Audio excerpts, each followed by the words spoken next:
ভালো করে বুঝে না কার তওবা কবুল হবে, কার তওবা কবুল হবে না, ক্লিয়ার করে বুঝে নেন। কারো কারো তওবা দরজা বন্ধ হয়ে গেছে, টেরও পায় নাই। কারো 6 মাস আছে, 1 বছর পরে 6 মাস পরে তওবার দরজা বন্ধ হয়ে যাবে। আল্লাহ রাব্বুল আলামিন জানায় দিয়েছেন, ইন্নামা তাওবাতু আলাল্লাহি লিল্লাযিনা ইয়ামালুনা সুআ বিজাহালাতিন সুম্মা ইয়াতুবুনা মিন করিবিন ফাউলাইকা ইয়াতুবুল্লাহু আলাইহিম ওয়া কানাল্লাহু আলিমান হাকীমা। ওয়ালাইসাতিত তাওবাতু লিল্লাযিনা ইয়ামালুনা সাইয়্যাত হাত্তা ইযা হাদারা আহাদাহুমুল মাউতু ক্বালা ইন্নী তুবতুল আনা ওয়ালাল্লাযিনা ইয়ামুতুনা ওয়া হুম কুফফার উলাইকা আ'তাদনা লাহুম আযাবান আলীমা। আল্লাহ পাক জানান, যারা ভুলবশত গুনাহের কাজ করে, কি যারা বলুন ভুলবশত গুনাহের কাজ করে, বুঝতে পারিয়ে তওবা করে, আল্লাহ তার তওবা কবুল করবেন। আর যারা ইচ্ছে করি গুনাহের কাজ করে, মরণ সামনে আসলে, সময় শেষ হলে তওবা করে, আল্লাহ তার তওবা কবুল করেন না। এই দুইটা লোককে কার তওবা কবুল হবে, কার কবুল হবে না? যাকে আল্লাহ মাফ করে দিবেন, তওবা কবুল করবেন, লোকটা ছিল অন্য ধর্মের, লোকটা অন্য ধর্মের, গুনাহের কাজ করেছে, নোংরামি করেছে। একদিন অন্তরে খেয়াল হলো, আরে আমাকে তো একদিন আল্লাহর দরবারে দাঁড়াইতে হবে, আমার কি হবে? আল্লাহর ভয়ে তওবা করে ইসলাম কবুল করেছে, আল্লাহ রাব্বুল আলামিন তারে মাফ করে দিবেন। জোরে বলবেন না সুবহানাল্লাহ। আর যে ব্যক্তি মুসলমানি পরিচয় দিয়ে ঘুরেছে, মুসলমানি কায়দায় নাম রাখছে, বিবাহ করেছে, জানাজা করে মুসলমানি কায়দায়, কোরবানি করে গরুর গোশত খায়, রোজা না থাকলেও কমপক্ষে ইফতারটা করে, এমন লোক আছে না? হ্যাঁ, চিন্তা করে রোজা না কি এমনি বিরোজাদার, আর ইফতার না করি কাফের হবো নাকি? সম্মানিত ভাইগণ, এই লোক গুনাহের কাজ করার পরে সময় শেষ হলে, মরণ সামনে আসলে তওবা করে, আল্লাহ তার তওবা কবুল করেন না। যে তুই কেন পাপ করলি? ও মাফ করছি, মুসলমান ছিল না, তুই মুসলমান পরিচয় দিয়ে তুই অকামগুলো করলু কেন? এই জন্য তোকে মাফ করা হবে না। আর ভালো করে বুঝে নেন, কান পেতে শুনে নেন, যে বিষয়ে তওবা করবেন সেই বিষয়ে পাপ করার মতো যোগ্যতা এবং সময় থাকা চাই। যে বিষয়ে তওবা করবেন সেই বিষয়ে পাপ করার মতো যোগ্যতা এবং সময় থাকা চাই, তাহলে তওবা কবুল। যোগ্যতা হারায়া সময় শেষ হলে, মরণ সামনে আসলে তওবা করে, আল্লাহ তার তওবা কবুল করেন না। এই জন্য যুবক বয়সে তওবা করতে হবে। আমি আর জিনা করব না, তাহলে তওবা কবুল।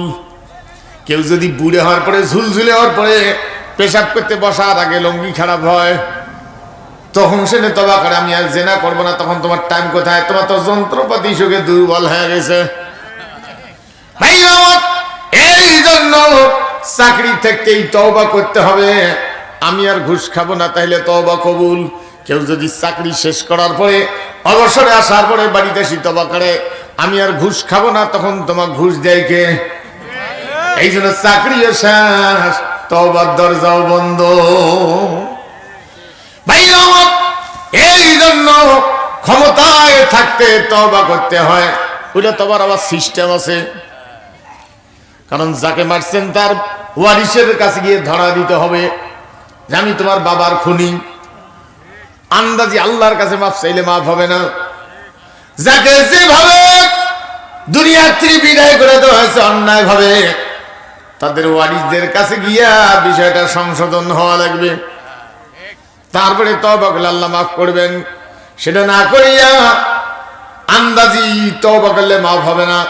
এই জন্য ক্ষমতাও শেষ, তওবার দরজাও বন্ধ। হাসিনার তওবার দরজা আমি বলিনি, আপনারাই বলছেন, আমার কোনো দোষ নাই। সম্মানিত ভাইগণ, কষ্ট হয়। হ্যাঁ, দীর্ঘ 17 বছর আমরা জীবিত মানুষ ভোট দিতে পারিনি, সব মরা মানুষ ভোট দিয়ে গেছে। বুঝছেন না?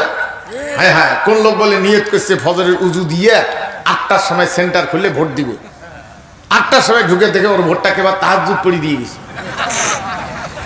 বুঝছেন না? হায়রে দুনিয়া, কষ্ট হয়। আমরা মৌলবি, আমরা আর কি জানি বাবা। ভাই আমার ভালো করে বুঝে না, এই জন্য কোরআনুল কারীম পড়তে এবং বুঝতে হয়। তবে কিছু তওবার দরজা মরণ পর্যন্ত খোলা আছে। সেটা আবার কোন গোনা? সেটা হলো মানুষ তো দুর্বলতার ঊর্ধ্বে নয়, বার্ধক্য আঘাত করে মেরুদণ্ড ভাঁজ করে দিয়েছে, দাঁত ফেলায় দিছে, দাড়ি সাদা করে দিছে, আর শরীর আগের মতো চলে না। বার্ধক্য আঘাত করে মেরুদণ্ড ভাঁজ করে দিয়েছে। এই অবস্থায়ও নিষিদ্ধ জায়গার দিকে অনেক সময় চোখ দৌড়ায়। এটার ব্যাখ্যা আমি দিতে পারবো না, হয় বোঝেন না হয় না বোঝেন। অত পাগলার জন্য ওয়াজ না। এই গুনাহের তওবার দরজা মরণ পর্যন্ত খোলা, কিন্তু কর্মের তওবার দরজা কর্মের সাথে সম্পৃক্ত। কর্ম শেষ, তওবার দরজাও বন্ধ। আমি কি বুঝাইতে পারছি? হ্যাঁ, ভালো করে বোঝেন। অত ব্যাখ্যা দেওয়ার তো টাইম হবে না। হ্যাঁ, ওই পাগলের মতো হলে হবে না। আহাম্মক গেছে শ্বশুরবাড়ি, বিবাহের কয়েকদিন পরে বউ আনার জন্য শ্বশুরবাড়ি গেছে। মেয়ে যখন বাবার বাড়ি থেকে স্বামীর বাড়ি আসে, বাবার চোখে পানি আসতেও পারে, নাও পারে, মায়ের চোখে পানি আসবেই। বিজয়ের বিদায় মুহূর্তে মা এবং মেয়ে কান্নায় দুর্বল হয়ে পড়েছে। যুবক দেখো শাশুড়ি সান্ত্বনা দিচ্ছে, মা কান্দেন না মা, তোমারও বেটি যেটা আমারও বেটি সেটা। এই আহাম্মক কি আর ওয়াজ বুঝবে? সম্মানিত ভাইগণ, ভালো করে বুঝান, পৃথিবীতে যত ধর্ম আছে সবগুলো ধর্ম। ইসলাম কোনো ধর্ম না, ইসলাম হলো জীবন ব্যবস্থা। তারপরে ধর্ম বললে বেশি বুঝি, প্রচলন হয়ে গেছে, এই জন্য ধর্মটাই নিয়ে আসলাম। পৃথিবীতে যত ধর্ম আছে মানতে গেলে কর্মবদ্ধ লাগে, আর ইসলাম এমন একটা ধর্ম, এটা কর্মবাদ দিয়ে মানার কোন সুযোগ নাই, কর্মের মধ্য দিয়েই মানতে হয়। পৃথিবীতে যত ধর্ম আছে ইসলাম বাদ দিয়া ওগুলো মানতে গেলে চাষ কাজ ব্যবসা চাকরি সব বাদ দিয়া, মাথার চুল মাজত এখানে রাখিয়ে চতুর্পাশে কাটিয়া ঠকঠকা করে দিয়া, মানে বেকায়দা করে দেয়, যাতে কোনো মহিলা পছন্দ না করে। বুঝছেন না? উনি আর কি নামি গেল, ঘটি নাটি নোটা ছাতিয়ে গিয়ে নিয়ে উনি নামি গেল, যা উনি বুঝে যে আমি চাষ কাজ ব্যবসা চাকরি সব বাদ দিছি, বিবাহ পর্যন্ত বাদ দিছি, ও কাম বাদ দিছি। উনি নাটি নোটা ছাতিয়ে গেলে ঘটি নাটি নোটা নিয়ে বেড়ায়, যেখানে আজ সেখানে কাজ। কথাটা কি বুঝাইতে পারছি আমি? ভাইরা আমার, ইসলাম এমন একটা ধর্ম, কর্মবাদ দিয়ে মানার কোনো সুযোগ নাই, এটা কর্মের মধ্য দিয়া মানতে হয়। আপনি কৃষি কাজ করেন, কোদাল নিয়ে গেছেন আইলের কাছে, আপনার চোখ ইমান বলে দিবে কতটুকুন কাটলে ঘাস কাটা হবে। সেটা বাদ দিয়ে যদি বেশি করে কাটেন তাহলে কার আইন লঙ্ঘন করা হলো?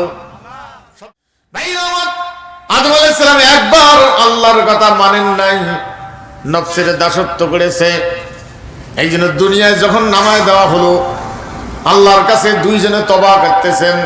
কলা কলা শুধু না, কলা মানে দুইজন। কলা রব্বানা যালামনা আনফুসানা ওয়া ইল্লাম তাগফির লানা ওয়া তারহামনা লানাকুনান্না মিনাল খাসিরিন। জোরে বলবেন আল্লাহু আকবার। আদম আলাইহিস সালাম বলছিল, হে আল্লাহ, আমরা দুইজন তোমার কথা না শুনে নফসের দাসত্ব করেছি। যালামনা আনফুসানা, তোমার কথা না শুনে আমরা জুলুম করেছি, নফসের উপরে দাসত্ব করেছি। নফসের আমাদেরকে মাফ করে দাও, যদি মাফ না করো আমরা ক্ষতিগ্রস্তদের মধ্যে হয়ে যাব। এর নাম হলো তওবা।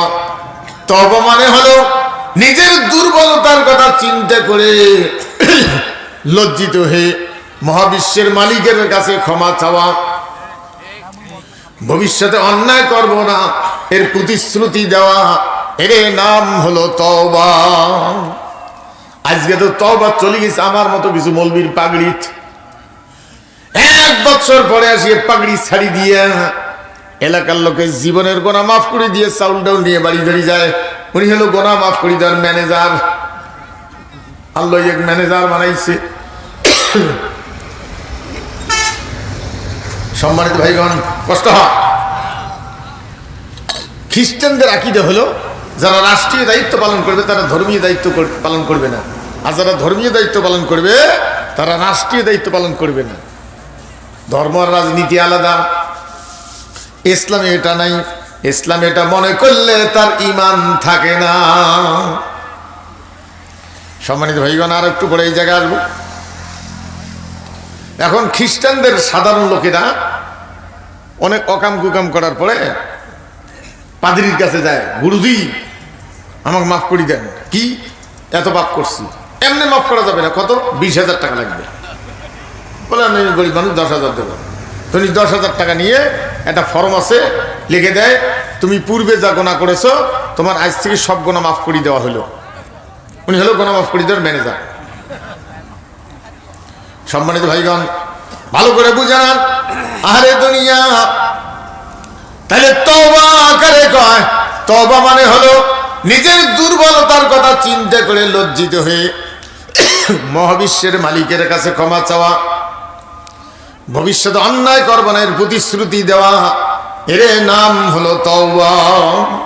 এই তওবা হালবাড়িতে হতে পারে, জাল মারতে হতে পারে, হুন্ডে চালাইতে হতে পারে, শুয়ে হতে পারে, নামাজের মধ্যে হতে পারে। ধরেন এক লোক লঙ্গি বান্ধে, হালবাই কি করে ওটাতে লঙ্গি যে বান্ধে, লঙ্গি কাসনি করে, কাঞ্চি, আপনাদের আঞ্চলিক ভাষায় যা বলেন তাই, কাজ মারে। তা যাই হোক, এই অবস্থা হালবাইতে গিয়ে লোকটার একটা পাপের কথা স্মরণ হয়েছে যে আমার কি হবে? হে আল্লাহ, তোমার আদালতে তো আমাকে একদিন দাঁড়াইতে হবে, আমার কি হবে? এই কথা স্মরণ করা মাত্র আল্লাহর ভয়ে চোখের 2 টোপ পানি টপ টপ করে পড়েছে। লোকটা কিন্তু হাল বাচ্ছে। চোখের পানির মূল্য আল্লাহর কাছে এত বেশি, ওই অবস্থায় বান্দারে মাফ করে দিবে। তাই বলে আগামীকাল বলি বেড়ান না, বলে লেংটি বিধি তবা করবে কইছে, সেটা কিন্তু আমি বলিনি। মানে প্রশ্ন হলে যে অবস্থায় নামাজ হলে তার উত্তম সময়। বড় রাজাকে সবচেয়ে বড় পথ, কত ডিগ্রি পাস লোক, মাস্টার্স পাস লোক, ওগুলো বলে হুজুর কোন রাজনীতি করেন না। আরে তুই রাজনীতি বুঝিস? রাজনীতি শব্দটার অর্থ কি? সবচেয়ে বড় হাঁস। কোন হাঁস? সবচেয়ে বড় বাড়ি, সবচেয়ে বড় মিস্ত্রি, সবচেয়ে বড় পথ, সবচেয়ে বড় নীতি, সবচেয়ে বড় রাজাকে। সবচেয়ে বড় রাজা হলো আল্লাহ রাব্বুল আলামিন। সম্মানিত ভাইগণ, আজ যেগুলো মারিং কারিং করি খা, এগুলো তো রাজনীতি না, এগুলো শয়তানি নীতি, বুঝছেন না? হায় হায়, আমরা এই 5 তারিখের আগে, আমি এই তো কিছুদিন আগে মাগরিবের নামাজ পড়ি, মোটরসাইকেল নিয়ে আমি খালি মোড়ের মধ্যে গেছি আমার মসজিদের। মোটরসাইকেলের মিটারের উপরে জুতাই টুতাই ঠ্যাং তুলি দিছে, এই মৌলবি দাঁড়াও। আমার কোনো বলার নাই। কি অবস্থা! দীর্ঘদিন মানুষের বাড়ি পাহারা দিতে জীবন গেল। শেষ পর্যন্ত আমি নামার পরে আর কার বাড়ি যাই, কোথায় যাই? এশার নামাজ পড়ি, জঙ্গলে গিয়ে চেয়ার নিয়ে বসি, ফজর পর্যন্ত থাকা লাগে। ও জীবন, আল্লাহ সেই নিঃশ্বাস নেওয়ার সুযোগ করে দিয়েছেন।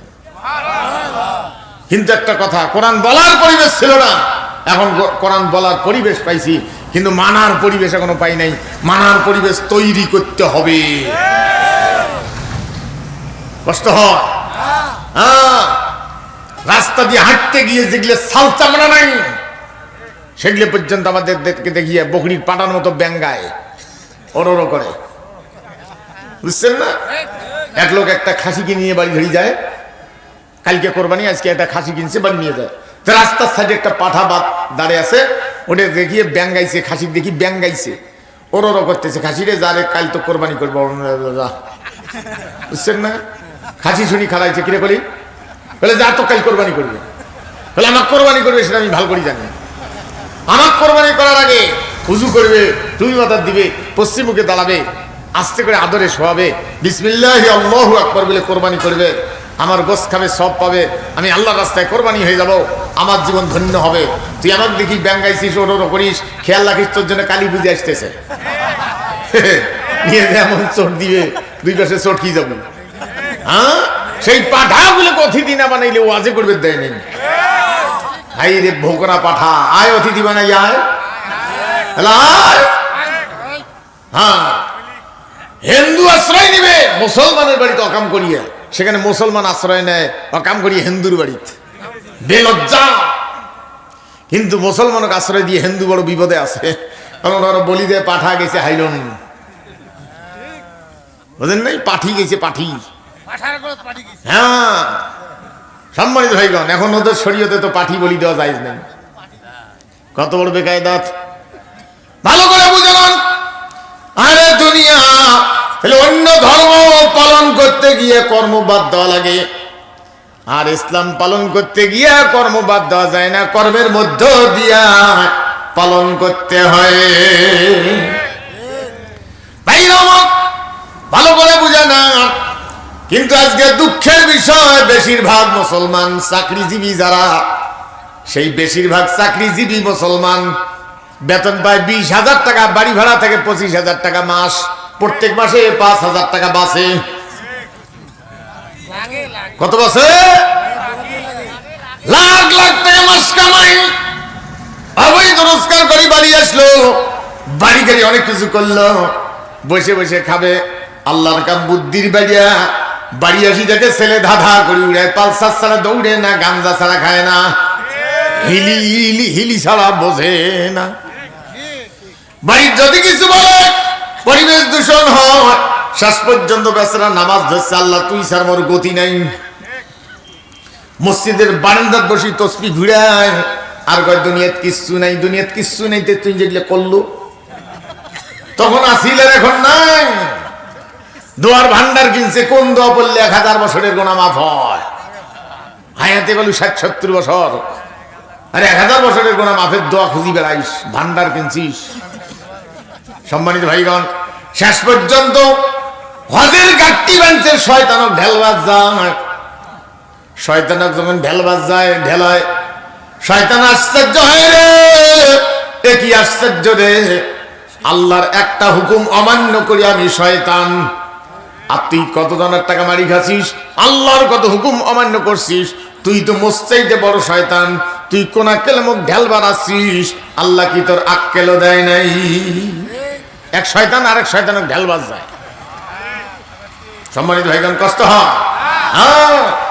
শয়তানক ঢেলায়া ভোসরা পাঞ্জাবি গাদ দিয়ে বাড়ি এসে মনে হয় কেবল কামেল পাস করি নামেল। আসিয়ে যে কাজটা করলো সেটা হলো, এলাকার ইমাম সাহেব স্পষ্ট খুতবা দিতে পারে, তার চাকরি খেলো, এইগুলো ইমাম পাল্টাও, তার মানে হাজির গাত লাগে, বলে এই ইমাম পাল্টাও, বুঝছেন না? হাইরে হজ করার আগেও ছিল কোরআন বিরোধী, হজ করিয়া সে কোরআন বিরোধী, এমন হাজি আছে না নেই? হাইরে হাজি। হ্যাঁ, এক লোক বকরির চামড়া ছিলিয়ে কুত্তের গাত বান্ধে দিয়ে সন্ধ্যের পরে হাঁটত তুলছে, বকরি হিসেবে বেচাইল।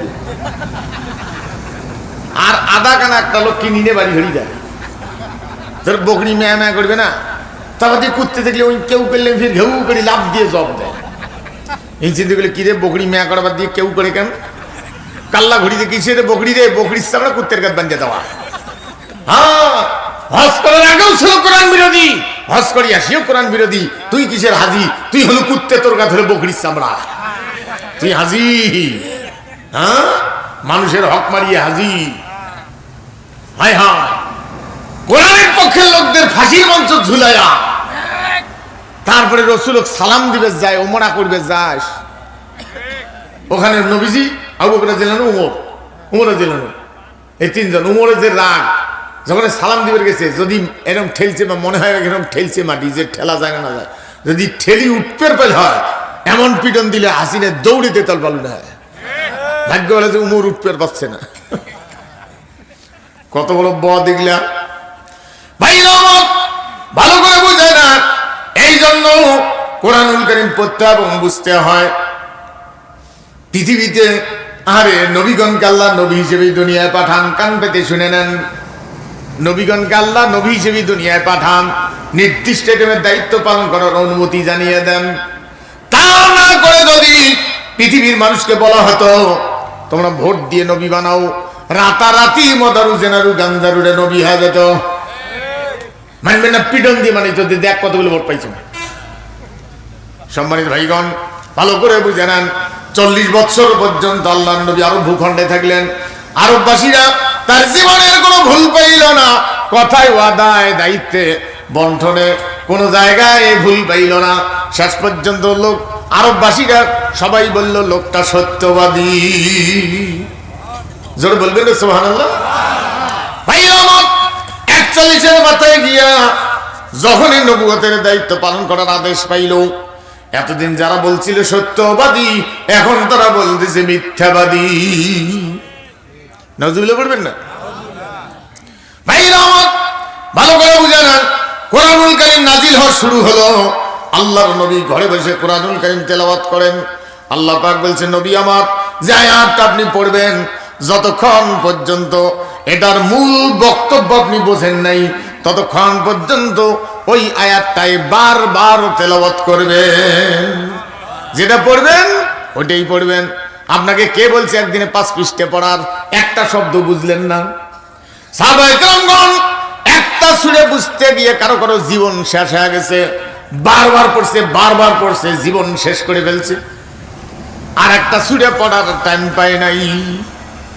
সম্মানিত ভাইগণ, ভালো করে বুঝে নেন, আল্লাহ পাক বলছেন, নবী আমার যে আয়াতটা আপনি পড়বেন, যতক্ষণ পর্যন্ত এটার মূল বক্তব্য আপনি বোঝেন নাই, ততক্ষণ পর্যন্ত ওই আয়াতটাই বারবার তেলাওয়াত করবেন। আজকে না বুঝিয়ে পড়লেও হয়, না বুঝিয়ে পড়া চলবে না, ফতোয়া দিচ্ছি না, আপনি না বুঝিয়েও পড়েন, না বুঝিয়ে পড়লেও হবে। আল্লাহ বলেন নাই, রাসূল বলেন নাই, সাহাবায়ে কেরাম বলেন নাই, এটা বলছে ব্রিটিশ। কারণ ব্রিটিশেরা জানে মুসলমানেরা যদি কোরআন বুঝিয়ে পড়ে, এই মুসলমানেরা মরে গেলেও আমাদের তৈরি করা। এই জন্য মুসলমানদের বুঝিয়ে দেবে, না বুঝিয়ে পড়লেও হয়। ভাইরা আমার, খ্রিস্টানেরা চিন্তা করেছে এমন মুসলমান বানাইতে হবে এরা যেন কোরআন পড়ে যেন চুমু খায়, কোরআনী আইনের বিরুদ্ধে এরা যেন লাঠি নিয়ে দৌড়ায়। আজ তারা সাকসেসফুল। আমি আপনাদের কাছে জিজ্ঞেস করতে চাই, কোন খ্রিস্টান যদি আসি বলে আমি একটা আইন তৈরি করছি আল্লাহর চাইতেও ভালো, আপনারা মানতে রাজি? জোরে বলুন, মানবেন না? যদি জোর করি বানায়, যদি জোর করি বানায়, জোর করি বানাইলেও মানবেন না? ও হাই রে বোকার হাড্ডি রে, মানতেছে কেউ? মানবো না। বাংলাদেশ আইন কেন তারা চলছে? এই দেশ ছিল ভারতবর্ষ, বাংলাদেশ, ইন্ডিয়া, পাকিস্তান, কাশ্মীর, আফগানিস্তান, এটা গোটাটা ছিল একটা দেশ। 750 বছর পর্যন্ত কোরআন ছিল রাষ্ট্রীয় দায়িত্বে, সংবিধান। খ্রিস্টানেরা এসে এই দেশ দখল করে নিয়ে কোরআনী আইন সরাই দিয়া ওদের তৈরি কোরআন বসায় দিল। বাংলাদেশে মাত্র কোরআনী আইন রাখছে 2টা, একটা হলো বিবাহ তালাক, আর একটা হলো জমিনের ভাগ বাটোয়ারা। এই 2টা আইন হলো কোরআনের। বাকি যত আইন আছে সব খ্রিস্টানের, একটাও আল্লাহর নয়। এই আইনগুলি পরিবর্তন করা ফরজ না নফল? এই ফরজের পক্ষে যারা, তাদের আজ দুনিয়ার ভাত জোটে না, কবরের মাটির মধ্যে গিয়া খাইতে হয়। সম্মানিত ভাইগণ, তাহলে আল্লাহর আইন কয়টা? বাংলাদেশে আল্লাহর আইন কয়টা? জোরে বলুন। বাকিগুলো কার? এখান থেকে উঠার পরে রোডের মধ্যে আল্লাহ বলছেন কোন দিকে চলো, আল্লাহ কোন দিকে চলতে বলছেন? আর খ্রিস্টানরা বলছে কোনটা? কোনটা মানতেছি? কার হুকুম মানা হলো? কার আদেশ মানা হলো? কার ইবাদত হলো? হ্যাঁ, খেয়াল রাখতে হবে। বাংলাদেশের কোর্ট কাছারি চলছে কার আইনে? আল্লাহ না খ্রিস্টানের? তাহলে কোর্ট কাছারিতে ইবাদত হলো কার? জোরে বলুন। হ্যাঁ, ভালো করে বোঝেন। আপনার বাড়িতে মেহমান আত্মীয় সাগাই, আঞ্চলিকতায় যা বলেন তাই, একটা লোক আসছে, মেহমান আত্মীয় সাগাই, এলাকায় কি বলেন, একদম গ্রাম্য ভাষা হলো সাগাই। তা সাগাই এসছে, তো ওই লোকটার বাড়িতে একটা প্লেট আছে। আমি কিছু উদাহরণ দেবো, আপনার বোঝা খুব সহজ হবে, কোরআন হাদিস নাও হতে পারে। তো ওই লোকটার বাড়িতে সাগাই এসছে, এত বড় একটা প্লেট আছে, ওই প্লেটে খাদ্য দেয়। খাদ্য দেওয়ার আগে বাড়িওয়ালার একটা চশমা আছে, ওই চশমা নিয়ে সাগাই চোখত দেয়, তারপরে খাদ্য আনে। প্লেটের মধ্যে ভাত আছে, গোশ আছে, মাছ আছে, ডিম আছে, মুরগির পায়খানা আছে, কুকুরের পায়খানা আছে, শিয়ালের লাদা আছে, মরা টিকটিকি আছে, তেলচাটা আছে, এগুলো সব প্লেটত করে আনি দেয়। চশমাটার ধর্ম হলো শিয়ালের লাদা, কুত্তের লাদা, মরা টিকটিকি চোখত পড়ে না, চোখত পড়ে হলো ধানের তুষ। মানে ভাত খেতে গেলে কদাচিৎ দুই একটা ধান পাওয়া যায় না, এই ধানের তুষ কোনটা ওটা চোখত পড়ে ওটা বাইসে ফেলে দেয়। আর কুত্তের লাদা, শিয়ালের লাদা মাইকিয়া সাইকিয়া হাসলেন মগজ দিয়ে বোঝানো। খ্রিস্টানেরা আমাদের চোখে এমন চশমা দিয়েছে, বর্তমান মুসলমানদের চোখে ওদের তৈরি করা আইন শিয়ালের লাদার চাইতেও খারাপ। শিখলে খাই, শিখলে মানি, আর মুনে জাত নিয়ে ঝগড়া করি, ধানের তুষ নিয়ে ঝগড়া বাজাই, মুনে জাত নাই। যে মুনে জাত নেই, তোর কি হয়েছে? একটা মুনে জাত নিয়ে একটা মসজিদ ভাঙি তিনটে হয়ে গেল, হয়নি এরকম? এক একজন সিঁড়ি বেলায় মুনে জাত নাই, আর একজন সিঁড়ি বেলায় মুনে জাত আছে। ধানের তুষ নিয়ে ঝগড়া করি, শিয়ালের লাদা খাস, কষ্ট হয়। কিছু কিছু সুন্নতি মৌলবি মিলাদের ভারবঙ্গে ধরি, আমার মুনে জাতের ভারবঙ্গে ধরি বেড়ায় সুন্নতি মৌলবি। হ্যাঁ, গালের গোশ শুকিয়ে গেছে অভাবের তাড়নায়, শিখলে হুশ নাই, আমি খুঁজি বেড়ায় মুনে জাত আছে না নাই। ব্যাগড়া সাইকেল নিয়ে, ভাঙা সাইকেল নিয়ে মুনে জাতের ফতোয়া ধরি, গ্রামের ওই মাথা যাচ্ছে সুন্নতি মৌলবি। রাস্তার পেশাব স্টার নাই, সাইকেলের শোতে থুইছে, তুই পেশাব করে বসছে, তো মোবাইল এসছে বাম পকেটে কুড়ুত কুড়ুত, ওই মোবাইল রিসিভ করিয়ে কানত বাজি দিয়ে দেয় মুনে জাতের ফতোয়া। পেশাব করে আর ওটা বেদাত, ওটা বেদাত, ওটা বেদাত। পেশাব করতেছে আর বলতেছে ওটা বেদাত, ওটা বেদাত, বুঝছেন না? পরে পেশাব করে শেষে বাম হাত ওটা আসিল, তো ওটা টিস্যু মনে করি কুলুক করি ধরি যায়। সাইকেলের কাছে যাতে খড়খড়া কি বাইর করিতে করে, আল্লাহ মাননীয় স্পিকার শিরিন শারমিন পর্যন্ত পেশাব দিয়ে ভর্তি হয়ে গেছে। হ্যাঁ, এরম বলবি নাই? হ্যাঁ, খ্রিস্টানের তৈরি করাই, তার বিরুদ্ধে কথা বলি, দেখ রাজপথে পিটির চামড়া থাকে নাকি, জীবন চলি দিতে পারে। হ্যাঁ, আর তুই মনে যাদের ফতোয়ার ডালি ধরি ঘুরিস, এরকম নাই? কষ্ট হয়। এই ভারতবর্ষে আপনার বাপ দাদার দলিল খোঁজ করি দেখেন, দাদার লেখা আছে সিঁড়ি, সিঁড়ি অমুক, সিঁড়ি অমুক। ভারতবর্ষের একজন মৌলবি চিন্তা করছে খ্রিস্টান ক্ষমতায় কি করা যায়, এটা তো কইলেও নাও মানতে পারে, সংসদে এটা নিয়ে ফির ভেজালও হতে পারে, আরো টাইট হতে পারে। সেই জন্য ওই চিন্তা করলে যে মোহাম্মদ নাম লেখা শুরু করি দিই। এই যেই মোহাম্মদ মুসলমানের নামের পূর্বে মোহাম্মদ লেখা শুরু করছে, আস্তে আস্তে সিঁড়ি কাটি গেছে। সুবহানাল্লাহ বলবেন না? যুগে যুগে কিছু এরকম গবেষক, নবী নয় তারা, নবীর আদর্শের অনুসারী। তারপরে হিন্দুর বাড়িতে কীর্তন হতো, মুসলমানের বাড়িতে কীর্তন হতো। এটা আমার ছোটবেলা আমি দেখছি, হিন্দু পাড়ার পাশাপাশি ওই কীর্তন মুসলমান বাড়িতে আসতো। ভারতের এক মৌলবি চিন্তা করলো যে ওই কীর্তনটা যাতে না এসে বাধা করলেও ঝগড়া লাগতে পারে, যে আমার ধর্মের কাজ তোমরা বাধা করেন, তোমার বাড়ি যাওয়ার না দেন। সেই জন্য এই চিন্তা করছে একটা কাজ করা লাগবে রে, নেও যেই আমরা কীর্তন ঢাকঢোল শুরু করবে, আমরা চাদর বিছিয়ে